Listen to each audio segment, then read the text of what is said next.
Alright, this is a quick rundown of my solar jacuzzi project, or solar hot tub project.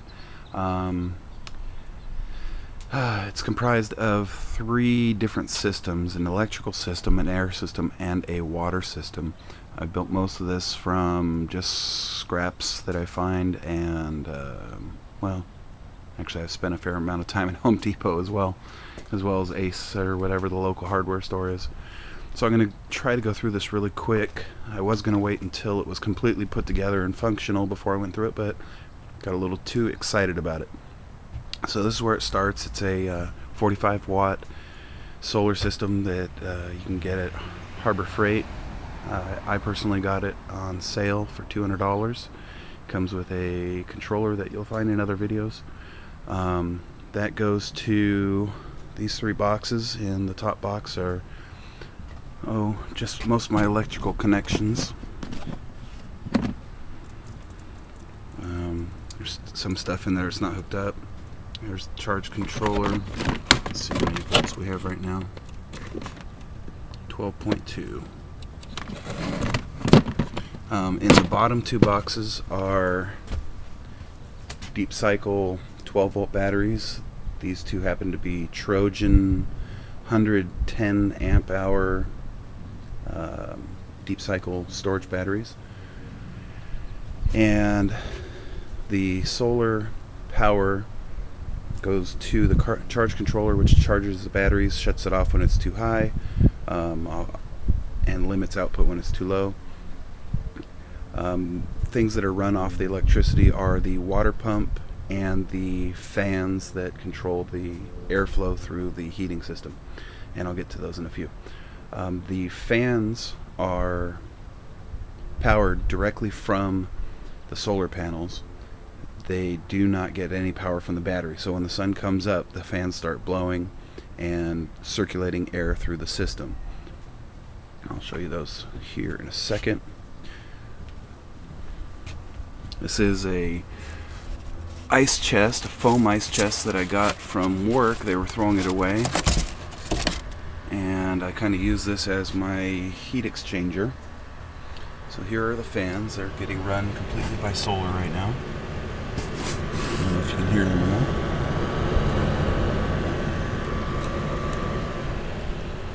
And I just mounted those to some, I think it's 1.5" foam, and wedged it in here in the corner. And here is a heater core from a car. I don't know what car. I just kind of went to AutoZone and opened a few boxes until I found something that I thought was suitable size-wise. I cut the in and out tubes and ran hose, reconnected the in and out tubes here and out the side, and this goes to and from the body of water, which right now happens to be a pond. It's here. I guess this would be an appropriate time to show you the pump and filter. This is a pump that came with a 8-foot above ground kiddie swimming pool that I got last year, closeout at Walmart. It houses a filter inside, and what I did was I took the motor that it came with and modified it to accept a standard bilge pump for a boat. And this is rated to pump, I think, 500 gallons per hour and draws 1.8 amps. I don't know if we can get that in there. Anyway, it works pretty well. This is turned on and off by a couple different electrical systems. Once there's enough power coming from the sun to flip a relay switch, it runs the pump off the batteries. Also in line with that relay switch is a home style thermostat,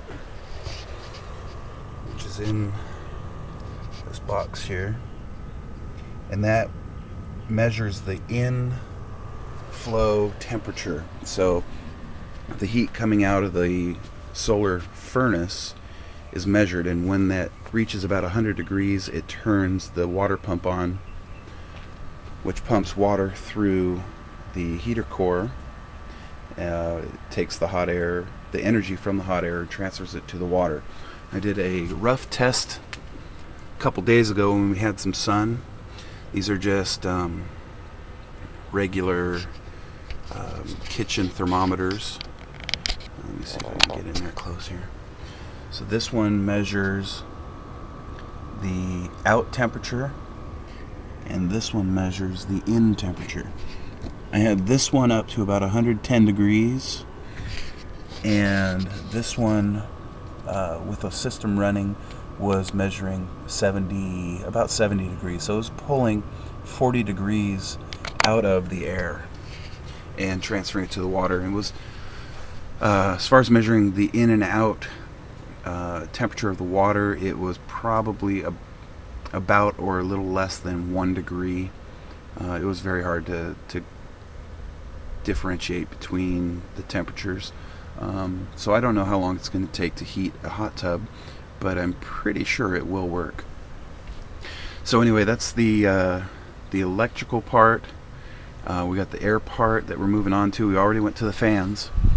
So let's start with the hot air furnace. Now you can see these all over YouTube. As a matter of fact, I might put a link in here. This is mine. I made the back is OSB with a foil covering. The cans are 24-ounce cans, which don't stack too well. So I would recommend, if you're going to use cans, to use the 12-ounce cans. And let's see, what else did I do different? I didn't use Lexan or plexiglass to cover this. I was just not willing to pay the price. It's 3 feet wide by 8 feet long, and I found this plastic here. It's a semi-rigid 10 mil UV protected plastic, and basically what it's doing is keeping the heat inside. I'm guessing that it's going to transfer some of the energy out, a little bit less efficient than Lexan or plexiglass, but for right now it's working well. I had it just sitting out in the sun without any air pumps pumping through it, and I measured 190 degrees was the most I got out of one of the tops. And I don't know if you can see here, I got it covered because it's been raining. So there would be like an in or an out, and then on the opposite corner would be the other in or out, depending on which way you want to pump it. Either way would work just fine. So you can see it's about 6 or 7 inches thick, 3 feet wide, and 8 feet long. So the principle is to use the fans that we saw before to circulate air. Let's just call this the in. Through the black cans will soak up the solar energy, and out the top at the other side. From there I have some 4-inch insulated hose, and it's very important. I did measure, without insulated hose, each foot or so you lose about 10 degrees, so it's very important to use the insulated hose. Anyway, it goes from the out of the panel to the in, through the heater core, which takes the heat out of the air, transfers it to the water. The fans, which run the whole air system, are pulling and pushing, so it's pulling from the exhaust of the air furnace, or can furnace, whatever you want to call it, and also pushing it into the cold side. And that will go out from this one. And I think you can get a pretty good shot of the fans running in there, I don't know. Anyway, so that'll go to the intake. Onto the water system, I already covered the pump. It basically is going to pump in through the whole heater core and then back out to the body of water, which in my case will be this soft tub style jacuzzi, which I picked up fairly inexpensive. I got it for $60, and that came from a gentleman off of Craigslist. Really neat guy. This is designed to heat itself with the residual energy off of the the pump, the water pump. I don't even think I'm going to plug this in. I think this system will not need any energy from the house, no gas, anything at all. I'm hoping that it'll be able to sustain itself completely off of solar energy. So, again, I was hoping to do this whole thing once it was complete, but just a little too anxious to share with family and friends the whole project. Anyway, that's it. Hopefully I'll be having a complete system to show you very soon. Take care.